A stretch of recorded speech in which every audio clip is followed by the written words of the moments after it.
साथियों, आज हम लोग विसर्ग संधि पर चर्चा करेंगे। विसर्ग संधि क्या है कि जब शब्द का जब हम संधि विच्छेद करते हैं तो उसमें विसर्ग लग जाता है, अर्थात ये वाला चिन्ह लग जाता है।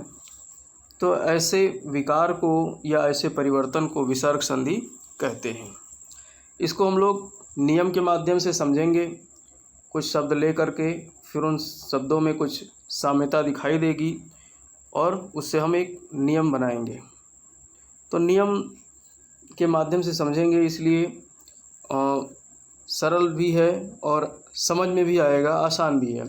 तो पहला नियम हमारा यहाँ पर लागू होता है। देखते हैं, निश्चल, निश्चय, निष्फल, बहिष्कार, हरिश्चंद्र और पुष्कर। इसमें क्या चीज़ दिखाई दे रहा है? इसमें जो दिख रहा है उसमें ये दिख रहा है कि किसी शब्द में तीनों प्रकार के स के बाद, तीनों प्रकार के स यानी कि ये वाला स, बेचुरा स और ये छोटा सा, तो इन तीनों स के बाद यदि अघोष वर्ण यानी अघोष व्यंजन आए तो इनकी जगह पर विसर्ग लग जाता है। जैसे अब ये स है निश्चल में, और ये स है, और इस स के बाद में जो चा आया है, ये चा क्या है? अघोष वर्ण है या अघोष व्यंजन है। और अघोष व्यंजन कौन से व्यंजन होते हैं? जो प्रथम और द्वितीय, किसी व्यंजन वर्ग के प्रथम और द्वितीय वर्ण जो होते हैं वो क्या कहलाते हैं?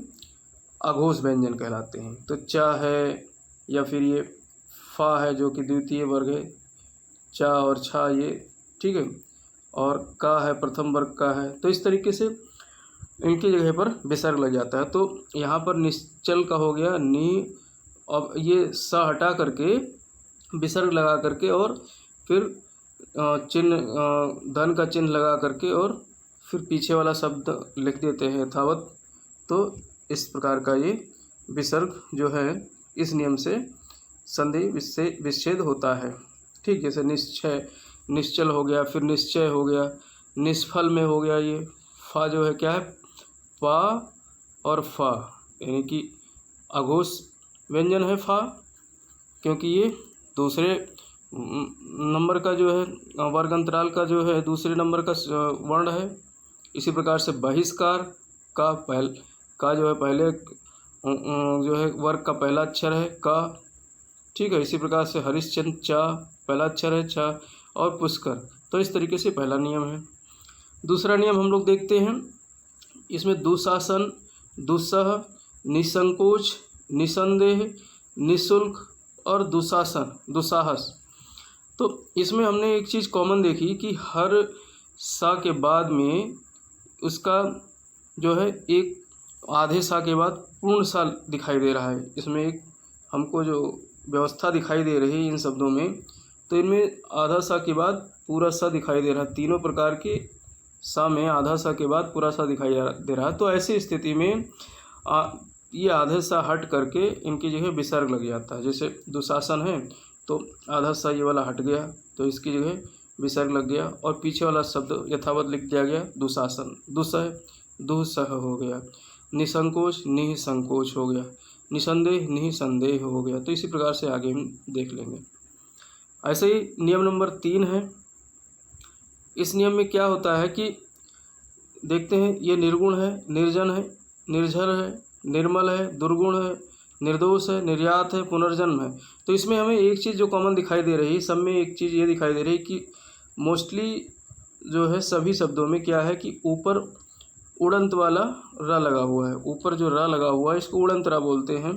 तो सभी शब्दों में उड़ंत रा लगा हुआ है। तो अब ऐसे रा में क्या होता है कि यदि सघोष वर्ण, अब देखिए अघोष में तो हमने देखा था, अघोष जो व्यंजन था उसमें प्रथम और द्वितीय जो व्यंजन होते हैं वर्ग के वो अघोष होते हैं, लेकिन तीसरा और चौथा व्यंजन जो होता है वर्ग का वो सघोष वर्ण होते हैं।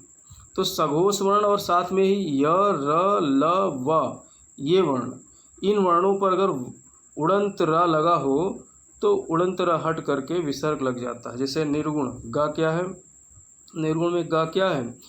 का, खा, गा। गा तीसरे वर्ग में आता है, ठीक है, वर्ग व्यंजन में तीसरे नंबर पे आता है क ख ग। इसी प्रकार से जा, चा छा जा, जा भी तीसरे नंबर पे आता है।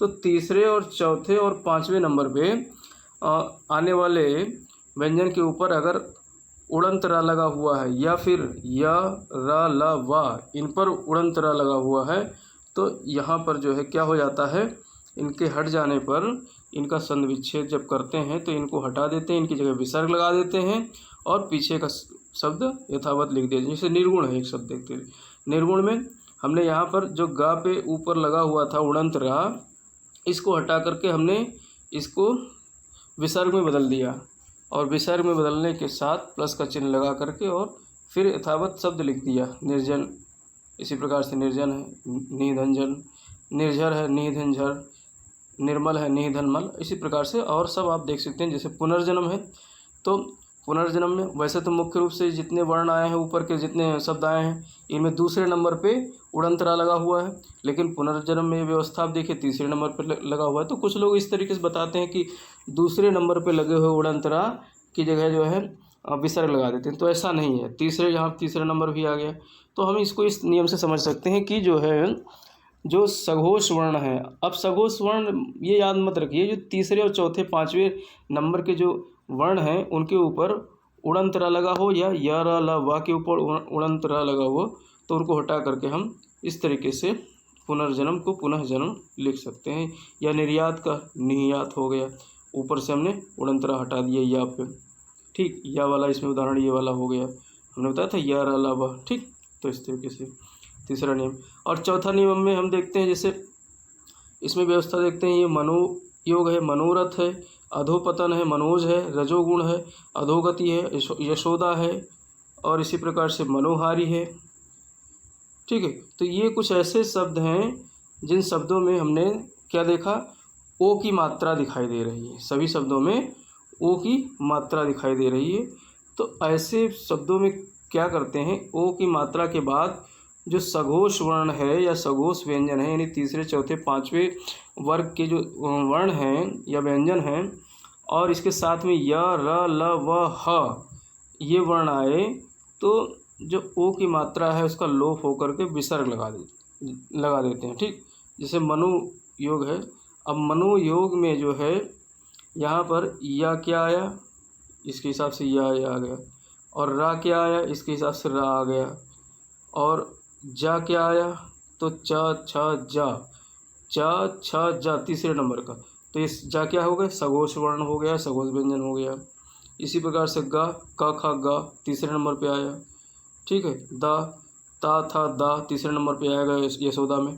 तो इस तरीके से कहने का मतलब ये है कि ओ की मात्रा के बाद, ओ की मात्रा के बाद यानी पहला वो जो आया, जैसे अब मनोयोग की बात करें तो मनोयोग में इसमें या भी आया है पहले ओ की मात्रा के बाद में, और दूसरे ओ की मात्रा के बाद में गा आया है, तो गा का भी यहाँ पे क ख गा तीसरे नंबर पे आता है। लेकिन हम पहले ओ की मात्रा को देखेंगे तो उसमें जो है सघोष वर्ण अगर आता है वो की मात्रा के बाद में, या फिर या, रा, ला, वा, हा पर सघोष जो है सघोष वर्ण के बाद आते हैं, तो इनमें जो है इनको हटा करके क्या लगा देते हैं, विसर्ग लगा देते हैं। जैसे मनोयोग में मनाह योग हो गया, मनोरथ में मनाह रथ हो गया, अधोपतन में अधाह पतन हो गया, मनोज में मनो मनः अज हो गया, रजोगुण में रजह गुण हो गया। अब देखिए मनोज, अब इसको मनः जा अगर लिखते तो थोड़ा सा गलत हो जाता, लेकिन जा को सपोर्ट करने के लिए हमने यहाँ पर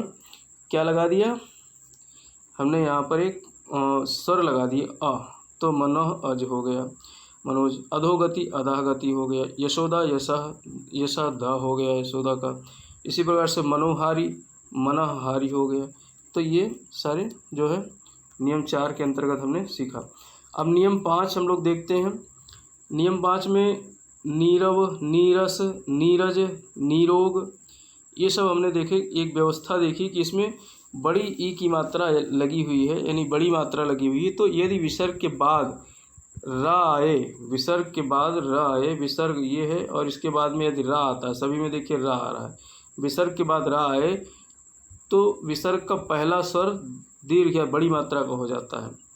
अब इसमें जो पहला स्वर है, जैसे ये नी, ये वाला नी, तो ये बड़ी मात्रा में हो जाता है। तो यहाँ पर हम देखेंगे निह रव, यहाँ पर नीरव था लेकिन ये छोटी मात्रा कर दिया क्योंकि विसर्ग के बाद क्या आ रहा है, यहाँ पर सभी में रा आ रहा है, विसर्ग के बाद सभी में रा आ रहा है। तो जब इसका संधि विच्छेद करेंगे नीरव का तो इसको छोटी मात्रा में कर देंगे, या विसर्ग को जब हम संधि जोड़ेंगे, संधि करेंगे विसर्ग का, तो फिर इसे बड़ी मात्रा में बदल देंगे। तो इसी प्रकार से अन्य सारे आ जाएंगे। इसी प्रकार से नियम 6 देखते हैं हम लोग। 6वें नियम में क्या है कि इसमें जो है विसर्ग यथावत रहता है, जैसे प्रातःकाल है, अंतःकरण है, रजःकरण है, पयःपान है। तो इसमें विसर्ग के बाद जो है प्लस का चिन्ह लगा करके और उसके पीछे वाले वर्ण को जोड़ देते हैं। तो यदि विसर्ग के बाद का खा, विसर्ग के बाद का खा अथवा पा फा व्यंजन आए तो विसर्ग में कोई परिवर्तन नहीं होता। यहाँ पे ये रूल है कि विसर्ग के बाद यदि का खा और पा फा व्यंजन आते हैं तो उनमें कोई परिवर्तन नहीं होता है। ठीक है, तो इस तरीके से कुछ स्मार्ट ट्रिक के माध्यम से हमने यहाँ पर विसर्ग व्यंजन को भी समझने का प्रयास किया। अगर ये हमारा प्रयास आप लोगों को पसंद आ रहा है, इससे हेल्प मिल रही है, तो आप लोगों से निवेदन है कि आप लोग हमारे इस चैनल को और अपने साथियों तक जो है शेयर कीजिए, और साथ में अगर नए व्यूअर्स हैं तो सब्सक्राइब कर लीजिए चैनल को और घंटा वाला बटन भी ज़रूर दबाइए, जिससे कि नया वीडियो आते ही आप लोगों को नोटिफिकेशन मिल जाए। हमारे वीडियो डेली इस समय PCS प्री को देखते हुए सुबह के टाइम में हम जो है हिंदी, सामान्य हिंदी जो कि CSET का पेपर है उसका वीडियो अपलोड करते हैं, और शाम के टाइम में समसामयिकी विषय को हम लोग अपलोड करते हैं। तो हमारे साथ बने रहने के लिए बहुत बहुत धन्यवाद।